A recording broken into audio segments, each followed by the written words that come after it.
Hari Om Tat Sat. Welcome to Swami Jyotirmayananda Society, our journey to self-realization. Please subscribe for the mystical meanings and to enjoy daily satsang. We are currently exploring Srimad Bhagavad Gita, commentaries by Swami Jyotirmayananda Maharaj, narrated by myself, Swami Nikhilananda. We are on the last chapter of the Bhagavad Gita, chapter number 18, also known as Moksha Sannyasa Yoga, or the yoga of liberation and renunciation. So we are currently on shloka number 11 today, and we will start where Lord Krishna continues to guide Arjuna with his profound wisdom.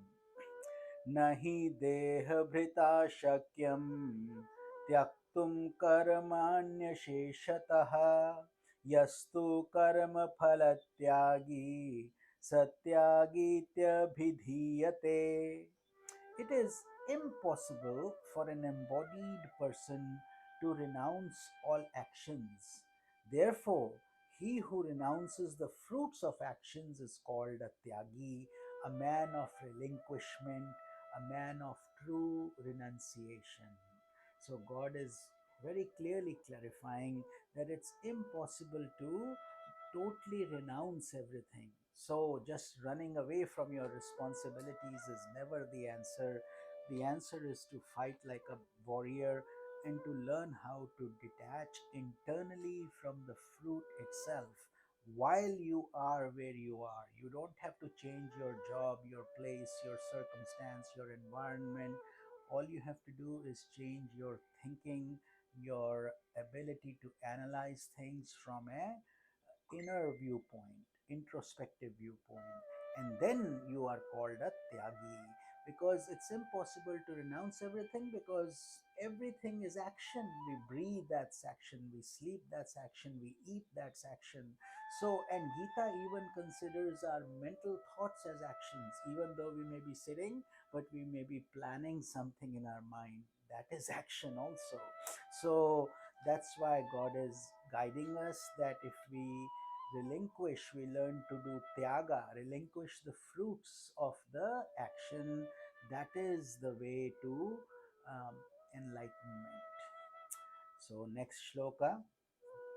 अनिष्टमिष्टं मिश्रं च त्रिविधं कर्मणः फलं भवत्या त्यागिनां प्रेत्य न तु सन्न्यासिनां कचित्. There are three types of fruits from the actions: pleasant, unpleasant, and mixed. They belong to those who have not renounced the fruits of actions, but they do not affect those who have attained renunciation. So, this is a deeper shloka. Most people either get favorable results or unfavorable or mixed. This is where most of the human race is. But then there are renunciates or saints and sages, people who are living this life in total renunciation and total relinquishment of their um, actions. All the actions are dedicated to God, meaning they are doing the actions but they are not attached to the fruits. So they are the ones who are not affected by the fruits of actions. So this is why karmas don't affect those enlightened jnanis or those souls. The rest of the people are bound by the bitter and the sweet experience, and thus the theory of karma continues for them. So, beautiful shloka number 13. Lord continues, Panchaitani Mahabaho Karanani Nibodhame Sankhye Kritante Proktani Siddhaye Sarva Karmanam. O great armed Arjuna, learn from me the fact that there are five factors inherent in the performance of any karma, any action. This is the view held by the philosophy of Sankhya Vedanta, which leads one to the termination of all karmas. So God is going to share some more profound, deep mystical insights about the theory of karma and how these actions play their part. And he's giving us these deep insights so we can learn from them and transcend the fruits of these karmas. So shloka number 14, Lord continues, Adhishtanam tatha karta karanam cha prathigvidham vividhascha prathak cheshta daivam chaivatra panchamam. These are the five factors: Adhishtan or the field, Karta, that is the actor, doer or performer of the action, Karana, the various instruments used in the action, such as your mind, senses, etc. Cheshta is the effort for the fructifications and the functions of the vital forces, and Deva or destiny being the fifth. So, in every action that we undertake, these five are of paramount importance. These constitute the karma. The field meaning what is the action we are performing. Whatever action is being done in whatever place we are doing it, that is the field. Karta is the person who is doing the action on the field. For example, farming, the field is where the seeds will be sown, and the farmer is the one who would sow the seeds and till the land and do all the work and so on. So it's the field, the actor, the performer of the action, and then the various instruments that are needed to, for example, till the land with a tractor or with a plow, and different instruments to um, make sure that the seeds are growing properly and then the harvesting is done. All this is done through various instruments, also known as karana. And then cheshta is the effort. By sleeping alone, it will not work. They have to wake up early, till the land, do this, do that, have a full schedule of activity. And finally, deva or destiny. So if everything's done, but there's too much sunshine or winter or rain, extensive, the floods, etc., that can damage the soil also, in spite of the fact that all the effort is being done. So we here use the example of the field and the farmer, but this can be applied anywhere. So, for example, if you are a teacher, then the school is your field, and you, as the teacher, are the actor doing your part in teaching the kids. The various instruments are the chalks, the blackboard, the books, the um, ways you explain to the students, different tools you use to guide them, and cheshta is your effort, how you make it, where they understand this concept, the teachings, and finally, daiva, meaning destiny.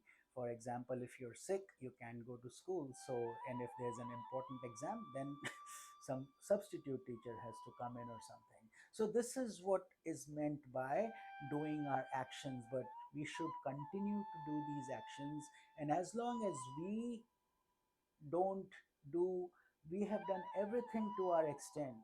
So but if still something doesn't work, then it's dive meaning it's destiny. So you don't lose any sleep over it. It is simply God's will for us to learn some more, go through some more experiences, etc, etc. Excuse me. So there's no reason for us to be frustrated or give up. We continue to grow, and each experience teaches us to become stronger. So that is a very important concept that most people don't realize when they are doing the karma, that all five have a part to play in every action. So beautiful shloka again. Shloka 15.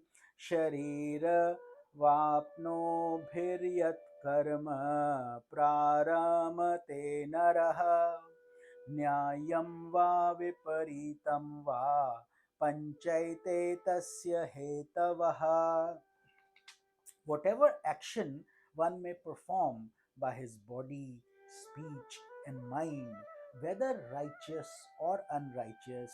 These five are the factors inherent in the performance of that action.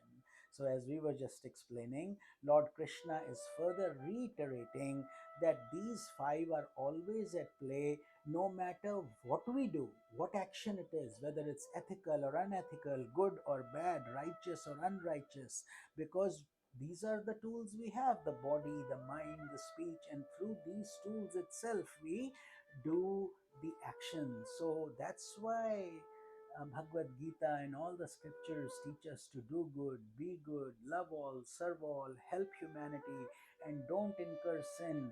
Why? Because of the karmas and the impacts that it creates. Once an action is done, it is very hard to undo it. It's done. Once a word is spoken, you can't take it back, no matter what, no matter how much apologies you do later. But if it's hurt somebody, the damage is done. Much like when an arrow leaves the bow, it will hit the target. So always think before you speak and ponder before you act. But once you do it, be prepared for the consequences also. This is what Lord Krishna is trying to explain in this shloka. Next one.